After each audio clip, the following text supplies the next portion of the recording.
Hi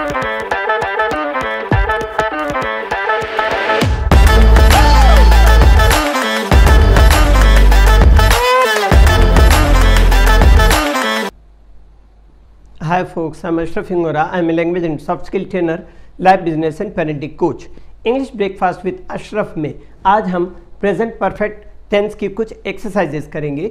इस tense को जितना आसान है अगर आइडेंटिफिकेशन बोलें और उसकी जो यूजेस हैं वो उतने ही थोड़े से समझना ज़रूरी है। कठिन तो नहीं बोलना चाहिए, लेकिन बहुत कुछ ऐसा है जहाँ पर कॉन्टेक्स्ट के मुताबिक इसका कंस्ट्रक्शन होता है। वहाँ प्रेजेंट परफेक्ट टेंस जब आपको वीडियो रिलीज़ होगी तो उसमें आप देख सकते हैं। फिलहाल हम इसकी एक्सरसाइजेस का अध्ययन करें। प्रेजेंट परफेक्ट टेंस की पहचान होती है हैज़ और have plus third form of the verb. He she to name चार शब्द होते हैं जिनके साथ हैज़ का इस्तेमाल करते हैं हेल्पिंग वर्ब के रूप में, और बाकी सारे सब्जेक्ट्स के साथ हैव का इस्तेमाल करते हैं हेल्पिंग वर्ब के रूप में। हिंदी में पहचान होती है चुका है, चुकी है, चुके हैं, दे दिया है, ले लिया है, आ गया है, चला गया। एक जनरल आइडेंटिफिकेशन है। एग्जाम्पल देखेंगे। A new crisis has arisen, एक नई समस्या खड़ी हो गई है। समबडी हैज़ अराइव्ड, कोई आया है। प्राइसेस हैव राइजन अलार्मिंगली, कीमतें चिंताजनक रूप से बढ़ गई हैं। माई एंकल हैव स्वलन, मेरे टखने में सूजन हो गई है। I have been to Kashmir twice. Gone का मतलब होता है चला जाना, बीन का मतलब होता है जाके वापस आना, मतलब हो आना। तो गो जो है वर्ब जो है सेकेंड फॉर्म उसका वेंट होता है और उसका थर्ड फॉर्म होता है गॉन, और गो का थर्ड फॉर्म बीन भी होता है। गो शब्द का थर्ड फॉर्म गॉन और बीन दोनों होता है। गॉन का यूज तब करते जब हमको ये बताना हो कि वो चला गया, वो यहाँ पे नहीं है, और बीन का यूज कब करते जब जाके वापस आ गया है, ये बताना। अगर कोई कहता है I have gone to Bombay तो वो सेंटेंस गलत है। जब आपसे वो बात कर रहा है तो वो ये जो बात कर रहा है वो कौन है फिर? अगर तुम बॉम्बे चले गए हो तो I have been to Bombay, मैं बॉम्बे हो आया। I have been to market, मैं मार्केट हो आया हूँ। I have been to this movie, मैं इस मूवी को देख करके वापस आ गया हूँ, मतलब हो आया हूँ। चले जाना और जाके वापस आना तो बीन का यूज होगा। देखिएगा, I have been to Kashmir twice, मैं 2 बार कश्मीर जा चुका हूं, मतलब हो आया हूं। He has always aimed high, उसने हमेशा ऊंचा लक्ष्य रखा है। All of the food has gone, सारा भोजन खत्म हो गया है। She has acquired a good knowledge of English, उसने अंग्रेजी का अच्छा ज्ञान अर्जित किया है। He has had means he had taken. Have means take, give, enjoy, experience, do, get, wish, allow, encounter, entertain. जो 10 एक वर्ड्स है जो कॉमन है उसको याद कर लें, क्योंकि बहुत सी जगहों पर हैव का यूज होता है उन वर्ड्स की जगह पर। तो यहाँ पर क्या है? He has had sound sleep for 8 hours, या ही हैज़ टेकन। तो यहाँ हैड का मतलब क्या हुआ? वर्ब का थर्ड फॉर्म टेकन, हैव का थर्ड फॉर्म हैड, और यहाँ टेक का third form taken. He has had sound sleep for 8 hours, या he has taken sound sleep for 8 hours, वो 8 घंटे की गहरी नींद ले चुका है। She has faced many difficulties this year, उसे इस साल कई कठिनाइयों का सामना करना पड़ा है। Someone has made an attempt on her life, किसी ने उसकी जान लेने की कोशिश की है। You have been absent from this college for a month, तुम इस कॉलेज से 1 महीना गैर हाजिर रह चुके हो। निगेटिव बनाना होता है तो हैज़ और हैव, 2 हेल्पिंग वर्ब है, उसके बाद नॉट लगा करके निगेटिव बनाते हैं, और शॉर्ट फॉर्म का बातचीत में यूज करते हैं तो हैजंट और हैवंट का यूज करेंगे। आदत बनाइए शॉर्ट फॉर्म का यूज करने की। रिटर्न में भले फुल फॉर्म लिखे, लेकिन बातचीत में आई डोंट नो कहते हैं लोग, आई डू नॉट नो कहेंगे तो गलत नहीं होगा, but short form is always used. देखें, all my plants have died, मेरे सारे पौधे मर चुके हैं। We haven't seen this film, हमने इस फिल्म को नहीं देखा है। आई हैवंट हैड माई मील, मैंने अपना भोजन नहीं किया है। तो I haven't had means have का थर्ड फॉर्म हैड, मतलब टेक का थर्ड फॉर्म टेकन, ईट का थर्ड फॉर्म ईटन, ये इसका भाव आ रहा है। तो आई हैवंट हैड माई मील, मैंने अपना भोजन नहीं किया है। I haven't been to Kashmir even once, मैं एक बार भी कश्मीर नहीं गया हूं। इंटरोगेटिव बनाएंगे तो इंटरोगेटिव में क्या करते हैं? हैज़ और हैव सब्जेक्ट के पहले ले आते हैं, और हैज़ और हैव का पहला लेटर वो कैपिटल होगा, और सब्जेक्ट के सारे लेटर्स पहले स्मॉल हो जाएंगे, प्रॉपर नाउन को छोड़ करके और आई को छोड़ करके। तो जो इंटरोगेटिव होगा तो क्या होगा? Has the train from Delhi arrived, क्या दिल्ली की ट्रेन आ चुकी है? उसी तरह हैव यू हैड इनफ, क्या तुमने काफ़ी खा लिया है, मतलब बहुत अधिक खा लिया है। Have you seen her lately, क्या तुम उससे हाल ही में मिले हो। Have I come at an awkward time, क्या मैं गलत वक्त पर आ गया हूं, कोई अनुपयुक्त वक्त होगा उस समय आ गया हूं, इस तरह।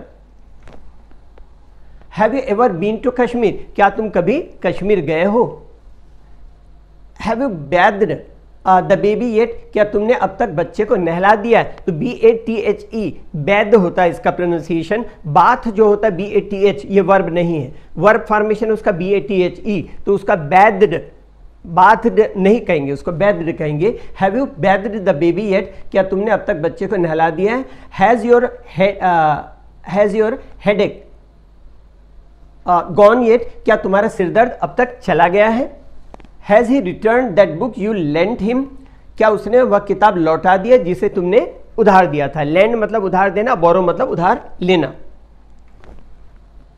Has anyone not brought their books, क्या कोई अपनी किताब नहीं लाया? यहां पर ध्यान रखेंगे देयर जो वर्ड है वो यूज हुआ है। यहां पर देखें बातचीत में कैसे यूज होता है, रिटर्न में उसको हिज और हर टाइप का यूज कर सकते हैं। मैंने वो चीज मेंशन भी स्पेशली लिख करके कर दिया बजाय उसको वर्बली समझाने के, क्योंकि वर्बली समझा दिए शायद ध्यान ना रहे। देखिएगा क्या लिखा हुआ, चूंकि यहां एनीवन के प्रयोग से ज्ञात नहीं होता कि व्यक्ति मेल है या फीमेल है, ठीक है, इसलिए यहां देयर का प्रयोग हुआ है। फॉर्मल इंग्लिश में देयर की जगह पर हिज और हर दोनों में से कोई शब्द का जेंडर के हिसाब से यूज कर सकते हैं। आगे sentence, has the baby started to crawl yet, क्या बच्चा अब तक घुटने के बल पर चलना शुरू कर दिया है? Have you had an answer to your letter, क्या तुम्हें तुम्हारे खत का जवाब मिल गया है? Have you ever belong to a political party, क्या तुम कभी किसी राजनीतिक पार्टी से संबंधित रहे हो? Have you found a buyer for your house, क्या तुम्हें अपने घर का खरीदार मिल गया है? Have you heard the latest news, क्या तुमने ताजा समाचार मतलब हाल ही का समाचार सुना है? Have you consulted your lawyer about this, क्या तुम इस बारे में अपने लॉयर से कंसल्ट किए हो, जिसको बोलते हैं संपर्क करना। हिंदी के लिए कंसल्ट कुछ अलग सा वर्ड भी है, मुझे अभी याद नहीं आ रहा है। चलिए, have you discuss the problem with anyone, क्या तुमने समस्या के बारे में किसी से डिस्कस किया या विचार विमर्श किया? Have you kept in contact with any of your friends from college, क्या तुमने अपने कॉलेज के किसी भी दोस्त से संपर्क बनाए रखा, कॉलेज छोड़ने के बाद संपर्क बनाए रखा? इस तरह क्वेश्चन वर्ड्स के यूजेस, जब क्वेश्चन वर्ड का यूज होगा तो क्वेश्चन वर्ड का पहला लेटर कैपिटल होगा और सब्जेक्ट का पहला लेटर स्मॉल, हेल्पिंग वर्ब का पहला लेटर स्मॉल हो जाएगा, सब्जेक्ट का पहला लेटर भी स्मॉल होगा, लेकिन प्रॉपर नाउन और आई को छोड़ करके। इस चीज का ध्यान रखें हमेशा। रिटर्न में बोलने में तो कोई सवाल ही नहीं, कैपिटल और स्मॉल की बात ही नहीं। देखें, where have you come from, आप कहां से आए हैं? What has happened to him, उसे क्या हुआ है? Why have you had enough, तुमने इतना क्यों खा लिया है? हैड मीन्स टेकन, ईटन, यह अर्थ निकल रहा है। How have you come to know about her, तुम्हें उसके बारे में कैसे पता चला? Why haven't you had an answer to your letter, तुम्हें तुम्हारे खत का जवाब क्यों नहीं मिला है? Why haven't you found a buyer for your house yet, तुम्हें अब तक तुम्हारे घर का खरीदार क्यों नहीं मिला है?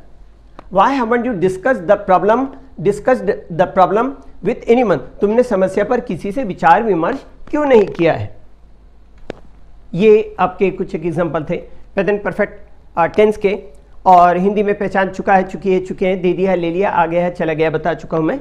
और ध्यान यही रखना है, जो पहले वाले वीडियोस में भी मैंने यही कहा, अभी भी कह रहा हूं, think in English, make a habit to think in English every time. Thoughts आते रहते, एक दिन में 40 से 70 हज़ार तक थॉट्स आते हैं। 10% भी अगर आप सीधा इंग्लिश में सोचें, ट्रांसलेशन कभी नहीं करेंगे, सीधा इंग्लिश में सोचें, तो डिफिकल्टीज आएंगी भी, कहीं पर वर्ड्स के नाम से डिफिकल्टीज आएंगी, तो you can consult the book. और डिक्शनरी देख सकते हैं आप, तो आजकल मोबाइल में भी डिक्शनरी, आप उसमें गूगल से भी देख सकते हैं वर्ड मीनिंग देखना हो तो। लेकिन जो वैराइटीज ऑफ द सेंटेंस, कुछ कंस्ट्रक्शन ऐसा होगा जहां पर डिफिकल्टीज आएंगी, तो आपको इस बुक की जरूरत पड़ेगी। ये बुक की जरूरत इसलिए नहीं पड़ेगी क्योंकि ये मेरी बुक है, बल्कि बुक की जरूरत इसलिए पड़ेगी क्योंकि उसमें बहुत कुछ हुआ है जो किसी और बुक में आपको नहीं मिलेगा। मैं 10 साल पहले रिलीज हुई थी, बुक मार्केट में अवेलेबल है। आप मुझसे अगर मान लीजिए कॉल करते हैं, मुझे व्हाट्सएप करते हैं, आपको ये भेज दी जाएगी। कुछ चीज़ें इसमें हैं जो अब तक किसी बुक में नहीं है, खास करके discourse marker which is not there in any book in the world. मैं रिपीट कर रहा हूं, इन द वर्ल्ड, इसलिए क्योंकि जो author of a book is not an author of a book, specially grammar book जिसको हम बोलें, या लैंग्वेज प्रोफिशिएंसी पर बुक अगर बोलें, तो वो जो ऑथर होता है वो ऑथर प्लस कंपाइलर होता है। तो उसमें बहुत सारी चीज़ें हमने कंपाइल किया है, संकलन करता जिसको कहते हैं कंपाइलर, तो संकलन किया है ऐसी जो आपके लिए बहुत काम की होंगी, जो कहीं भी किसी और बुक में अवेलेबल नहीं है। तो आप इस बुक को फॉलो ज़रूर करें, आपका फ़ायदा होगा अच्छी तरह इंग्लिश बोलने के लिए, और अच्छी तरह से आप उन सारे कंस्ट्रक्शन का यूज़ कर सकते हैं। इंग्लिश के लिए आप मेरे channel English breakfast with Ashraf and soft skill के लिए Ashraf the mover and shaker पर लाइक, शेयर एंड सब्सक्राइब करें। कमेंट सेक्शन में कमेंट करें, बेल आइकॉन प्रेस करें और मेरी बुक ज़रूर पढ़ें। Thanks for watching.